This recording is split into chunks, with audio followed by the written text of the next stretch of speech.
January 1988. A conference room somewhere in Detroit. No locomotives, no engineers, no grease on anyone's hands. A management consulting firm called Booz Allen and Hamilton had just finished its report. General Motors had hired them to answer one question: should GM stay in the locomotive business at all? The firm ran the numbers, looked at market share, looked at labor costs, looked at the plant in McCook, Illinois, 850,000 square feet, 74 acres, built in 1935 when GM was so confident in the future of diesel that it broke ground on a brand new factory before a single railroad had placed a firm order. The consultants looked at all of it. Then they gave GM a clean recommendation: move production to Canada. The plant in London, Ontario is smaller, newer, and cheaper to run. Lower pension costs, lower medical costs, favorable exchange rates, the math checks out on every column. 2,000 jobs at McCook gone within 3 years. The most consequential locomotive factory in American history shuttered. Not because it failed, because a spreadsheet said Canada was the rational answer. Nobody at Booz Allen had ever driven a locomotive. This is the story of how General Motors built the machine that ended steam in America, ran 62% of the continent's diesel freight power for 2 decades, and then handed the whole operation to a consulting firm that recommended it be dismantled one facility at a time. What makes it different from a standard corporate failure story is that every decision was correct. Every number checked out. The institution did exactly what institutions are designed to do. That is what makes it worth examining. If this is the kind of forensic history you come back to, subscribe to American Ironworks. What surprises you most about a company that destroyed something it built perfectly? Was it the spreadsheet, or what came before it? To understand the Booz Allen report, you have to understand what was being measured. And to understand that, you have to go back to 1930 and a purchase that most railroad histories get exactly half right. When General Motors bought the Electro-Motive Corporation in 1930, the press covered it as an automotive giant diversifying into rail. That framing missed the more important acquisition. General Motors bought Electro-Motive and also bought Winton Engine Company on the same day. Winton was not a locomotive builder. Winton built diesel engines, specifically the 201A engine, one of the first commercially successful diesel power plants ever produced for the locomotive market. General Motors did not buy a locomotive company. General Motors bought the engine that would power every locomotive it planned to build. The vertical integration was complete from the first day of ownership. Electro-Motive division would design the locomotives. The Winton subsidiary would build the prime movers. The railroads had no second supplier to negotiate against. A railroad that wanted Electro-Motive division locomotives had to buy Electro-Motive division engines. A railroad that wanted a better price on the engine had nowhere to go. That structural advantage held for more than 20 years before any competitor built a comparable in-house engine program at commercial scale. Here is the detail that does not make the first page of any search result on this story. The Winton 201A engine was not just a commercial diesel. It was the first American diesel engine specifically engineered for the start-stop thermal cycling that locomotives demand, repeated acceleration and deceleration under full load, across temperature ranges from Arctic winter to desert summer, without the controlled environment a marine or stationary installation provides. Winton had built that tolerance into the 201A before General Motors arrived. General Motors did not build a better engine. General Motors bought the only engine already built for the job. By 1935, General Motors had invested in a brand new factory on 74 acres in McCook, Illinois, a LaGrange postal address southwest of Chicago. The facility broke ground before a single major railroad had committed to a diesel fleet. General Motors was betting the continent would convert and was building the plant to handle the volume before the demand existed. In 1939, EMD built the FT demonstrator set, a 4-unit freight locomotive that toured the continent's railroads, used the FT for over a year in actual revenue service on grades that had always required 2 steam helpers per train. The Santa Fe ran it through Cajon Pass in California, where eastbound freights routinely stalled in summer heat. The Southern Pacific ran it through the Sierra Nevada in winter. The Norfolk and Western ran it on the steep Appalachian coal grades, territory the N and W had defended as the permanent domain of steam. Every railroad the FT visited received the same operating cost comparison: diesel versus steam, dollar for dollar, mile for mile, ton for ton. The diesel won every column. The FT consumed 1/3 the crew time in servicing. It started in temperatures that froze steam pipes solid. It did not need a 45-minute boiler warm-up before it could pull freight. By the time EMD formally merged with Winton Engine into a single division in 1941, steam was not losing a market share battle. Steam was losing a logic argument, and Dilworth's engineers had written the argument in operating data that every railroad superintendent in North America could verify on their own track. The road switcher problem came next. Railroads needed a locomotive that could handle branch line freight and yard switching without a full crew of helpers or a dedicated yard engine for every assignment. In 1948, Chief Engineer Richard Dilworth's first attempt, a machine called the BL2, sold only 58 units in 14 months before EMD quietly killed it. Complicated to build, expensive to maintain, the railroads were not interested. What came out of LaGrange in October 1949 was a locomotive Dilworth publicly described as an intentional act of ugliness. His stated goal was to make something so visually offensive that no railroad would want it near their main lines or headquarters. Keep it in the backwoods. Let it do useful work out of sight. He called it the GP7. General Purpose 7. The general purpose designation was not marketing language, it was a design specification written into the frame. The GP7 used a hood unit design, a long rectangular engine compartment with walkways on both sides, instead of the streamlined car body shells covering EMD's earlier freight locomotives. Hood units cost less to build, they were simpler to maintain. Crews could walk the exterior and reach every component without removing structural panels. Visibility from the cab was better in both directions, which mattered for the switching assignments railroads needed done at a moment's notice. It weighed 246,000 pounds and produced 1,500 horsepower from a 16-cylinder, 2-stroke diesel engine running at 800 revolutions per minute. EMD offered it in 6 different gear ratios depending on whether a railroad needed speed for passenger assignments or pulling power for mountain freight grades. One machine, 6 configurations.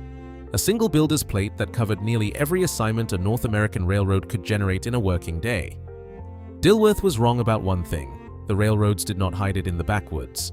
They ran it on main lines immediately, through mountain passes, across Midwestern freight corridors, on commuter runs along the eastern seaboard where the streamlined cab units had always held court. Within 5 years, EMD had sold 2,729 of them, 2,620 to American railroads, 112 to Canadian lines, 2 to Mexico. The GP7 outsold the best road switcher Alco had ever built by more than 2 to 1. Alco, the American Locomotive Company, had been EMD's primary competitor for 2 decades. The GP7 did not simply beat Alco's numbers, it ended Alco's relevance as a mainline builder. Baldwin Locomotive Works and Lima Hamilton, 2 names that had defined American motive power for generations, lost their freight markets within the same decade and never recovered. By the early 1950s, EMD held 62% of all diesel locomotives in service across the United States. 62% means that in every freight yard, on every mountain grade, in every switching operation across a continent, nearly 2 out of every 3 diesel locomotives wore EMD builders' plates. The remaining third was split between Alco, Fairbanks Morse, and builders who were already retreating from the mainline market. The GP7 gave way to the GP9 in 1954, 4,092 units built through 1963. The Jeep line continued through successive models across 2 full generations of American railroading.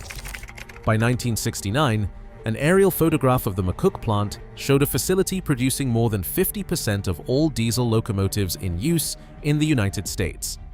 At its peak, EMD ran 3 simultaneous American assembly plants: McCook as the main facility, a former Pullman plant on Chicago's South Side acquired in 1946, and a Cleveland operation that built 3,613 switches between 1948 and 1954 before General Motors converted it to earth-moving equipment. EMD had also opened a Canadian subsidiary in London, Ontario in 1948, General Motors Diesel Limited, to serve Canadian railroads without import tariffs. The London plant was designed to produce 1 locomotive per day. It was not designed to carry the entire North American production load. It was the backup plant, the overflow facility, the Canadian branch office of an institution that had too much work for any single factory. By 1981, LaGrange was assembling 843 locomotives per year. Then, EMD introduced the SD50. The SD50 was supposed to be the next generation of road freight power.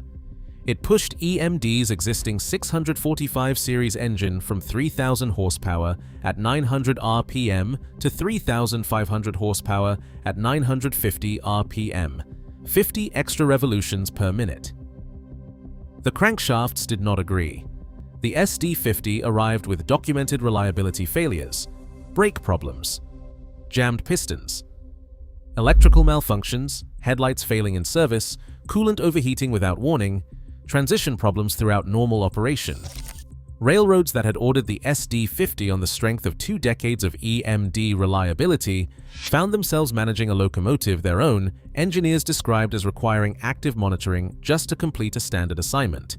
The locomotive meant to prove EMD's next generation instead proved the 645 engine had been pushed past what it could sustain at production scale. What year do you think General Electric finally pulled ahead? Leave your answer before I give you the number. General Electric had been watching. General Electric spent $316 million upgrading its Erie, Pennsylvania manufacturing facilities in the early 1980s. It installed robots, built computerized quality control into every stage of assembly, and cut its product line from 14 models to 9. The objective was not horsepower. The objective was consistency. In 1983, General Electric unveiled the Dash 8, engineered around a 30% improvement in reliability over its predecessor. General Electric did not win the North American market with a more powerful engine. It won the market with a dependable one. While EMD's SD50 was generating service calls, General Electric's Dash 8 was generating 5-year maintenance contracts from the same customers.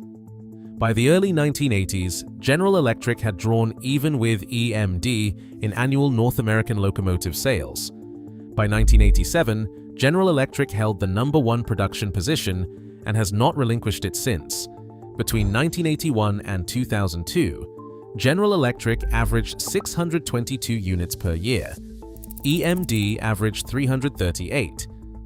That gap, 284 locomotives per year, sustained consistently across 2 decades, is the number that made the Booz Allen report inevitable. EMD's annual production had collapsed from 843 units in 1981 to 255 in 1990, a 2/3 decline in 9 years. The 850,000 square foot McCook plant was sized for a market that no longer existed at that volume. The London, Ontario plant was 1/4 the size of McCook and running with lower overhead on every measurable line item. The Canada-US Free Trade Agreement, which took effect in 1989, had eliminated the tariff justification for maintaining parallel assembly on both sides of the border. GM commissioned Booz Allen and Hamilton. The firm examined complete exit from the locomotive business, full withdrawal from an industry GM had dominated for half a century. The recommendation came back: do not exit, move assembly to Canada. The numbers support it. GM followed the recommendation. In January 1988, the announcement: at least 2,000 production jobs at McCook were eliminated. The union chairman at the plant, George Duckling of UAW Local 719, told reporters, "You can see the handwriting on the wall." He meant engine production would follow locomotive assembly to Canada. He was right. The last locomotive assembled at La Grange left the line in January 1993. It was a Metra F40, a commuter unit for Chicago's suburban rail network. The plant that built the machine that ended steam in America finished its production run delivering a commuter train to the city next door.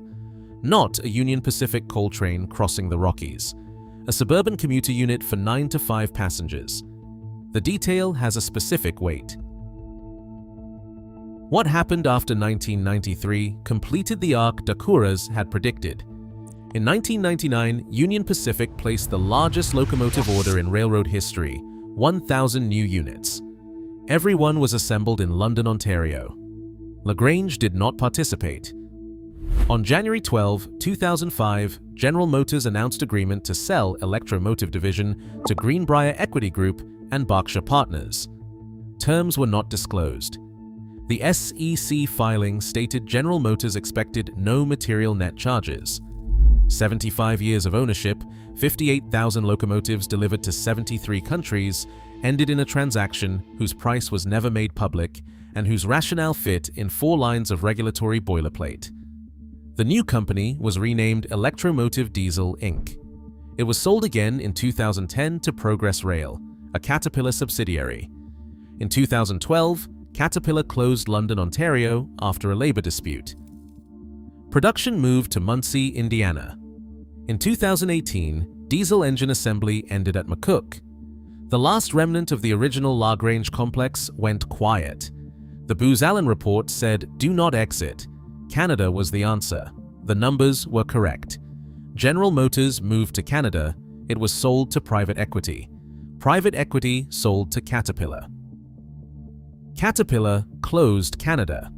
The business landed in Muncie, without a headquarters city, without the name that won 2/3 of a continent, without the factory that Dilworth's ugly duckling built into an empire. Every recommendation was technically sound. Every subsequent decision was technically sound. The GP7 end stated in a spreadsheet, not a disaster. There was no catastrophic failure. There was no single executive who made a uniquely wrong call. Just a series of correct answers applied to an institution built on something the spreadsheet could not price. Dilworth was wrong about aesthetics. The consultants were right about costs. Only one of those errors built something that lasted. If the forensic economics behind decisions like this are what you come back to, subscribe to American Iron Works. That is the kind of history this channel exists to examine.